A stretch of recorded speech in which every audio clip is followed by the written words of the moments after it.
বন্ধুরা, আশা করছি আপনারা সকালে খুব ভালো আছেন। সকালবেলা চলে এসেছি আমার রঙিন মাছের ফার্মে। আর আজকের সকাল থেকেই বৃষ্টি হচ্ছে। আজকের কিছু পোলার প্যারট মাছের বাচ্চা তোলা হবে, যে বাচ্চাগুলো আমি তুন কাউকে দিয়ে দেবো। তো তোমরা থেকে থেকে ভিডিওটি শেষ পর্যন্ত দেখো ঠিক কত পরিমাণ পোলার প্যারট মাছের বাচ্চা জন্মেছে, আর সেই বাচ্চাগুলো আমি তুন কাউকে দেবো। তাছাড়া আজকের ভিডিওতে আর একটা জিনিস দেখানো হবে, যেটা সবচেয়ে ভালো জিনিস, যে আমি কদিন আগে লাল গোলপিস মাছের ব্রিডিং করেছিলাম, সেই মাছের বাচ্চা ঠিক কেমন জন্মালো। তো প্রথমে একটা পেটিতে অল্প কিছু পোলার প্যারট মাছের বাচ্চা দেখালাম, তারপরে পরপর কিছু পেটি আছে, যে পেটিগুলোতে সব পোলার প্যারট মাছ পিয়ার সেট আপ হয়ে আছে, আর ওরা কিন্তু ভাঁড়ের মধ্যে কম বেশি ডিম দিয়েছে। তো এখানে একটা পেটি আছে, যে পেটিতে অল্প কিছু বাচ্চা আছে, সেই বাচ্চাগুলো তোলা হবে। তো আর নিচেও কিছু পেটি আছে, যে নিচের পেটিগুলোতে সব সাদা পোলার প্যারট মাছ পিয়ার নিয়ে ভাঁড়ের ভেতর ঢুকে আছে, তারাও কিন্তু ডিম দিয়েছে। আর সেই ডিম থেকে খুব তাড়াতাড়ি বাচ্চা জন্মাবে, সেগুলো তোমরা অন্য একটা ভিডিও দেখতে হবে।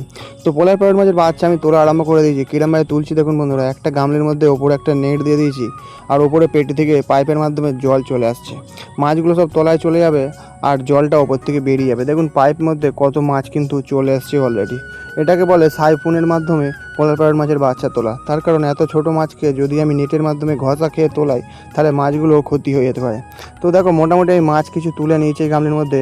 দেখো মাছ কিন্তু ভালোই ঘোরাঘুরি করছে, চারিদিকে কম বেশি করে ভালোই মাছ আছে। তো যাই হোক, তুইন কাকু আমাকে বেশ কিছু পোলার প্যারট মাছের ধারে দিয়েছিল, তাই এইবারে বাচ্চাগুলোকে তুইন কাকুকে দিয়ে দেবো। তবে এর আগেও একবার আমি পোলার প্যারট মাছের বাচ্চা বেশ কিছু তুইন কাকুকে দিয়েছিলাম। তো যাই হোক বন্ধুরা, এরকমভাবে লেনদেন ঠিক রাখতে পারলে তবেই তো কাকু আমাকে ভালোবাসবে।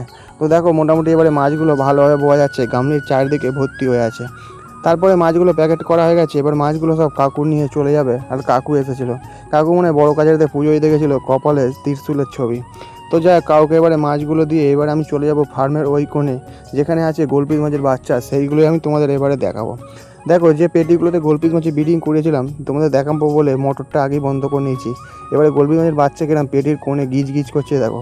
মোটামুটি প্রত্যেকটা পেটিতেই বাচ্চা খুব দারুণ জন্মেছে। এবার এক করে তোমাদের দেখাবো, আর তোমরা দেখতে থাকো আর মজা নিতে থাকো। প্রথম পেটিটা তোমরা দেখলে মোটামুটি ভালোই মাছের বাচ্চা জন্মেছে। তারপর আরেকটা পেটির কাছে চলে এসেছি। এই পেটিটাতেও কিন্তু বাচ্চা মাছ মোটামুটি ভালোই ঘোরাঘুরি করছে। তবে এই পেটিটাতে একটু কম আছে, তার কারণ এটাতে একটা ছোট গোলপিস মাছের ব্রিডিং করেছিলাম, তাই বাচ্চাটা একটু কম আছে। তো যাই হোক, ও কম বেশি হবে, এই নিয়েই তো চলতে হবে। তারপরে চলে এসেছি আর একটা পেটির কাছে। এই পেটিতে কিন্তু মোটামুটি ভালোই জন্মেছে। সব মাছগুলো ঝাঁঝির এইদিকে লুকিয়ে বসে আছে, ঝাঁঝিটা সরাতেই দেখো মাছ কিন্তু ভালো মতোই দৌড়দৌড়ি করছে।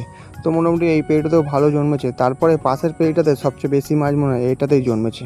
আর এই পেটিটাতে একদিন পরে ডিম দিয়েছিল, তাই জন্য মাছগুলো এখনও ঝাঁঝির গায়ে লেগে আছে।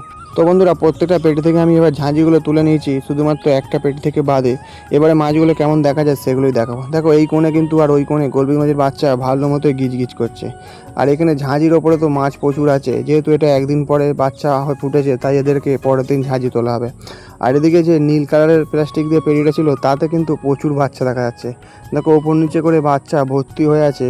আর ওই কোণের দিকে তো মাছ আরও যেন বেশি গিজ গিজ করছে। পিমিড়াটা জলে পড়ে আছে, ওকে এবার তুলে দিতে হবে ভিডিওটা করার পরে, নাহলে তো মারা যাবে। আর এদিকে যে পেটিটায় সবচেয়ে কম বাচ্চা ছিল, তাতেও মোটামুটি বাচ্চা ভালোই দেখা যাচ্ছে। তো বন্ধুরা, গোলপিস মাছের বাচ্চা তো ভালোই জন্মালো। আজকের ভিডিও এই পর্যন্ত, আবার দেখা হচ্ছে আগামীকাল অন্য কোনো মাছের ভিডিও।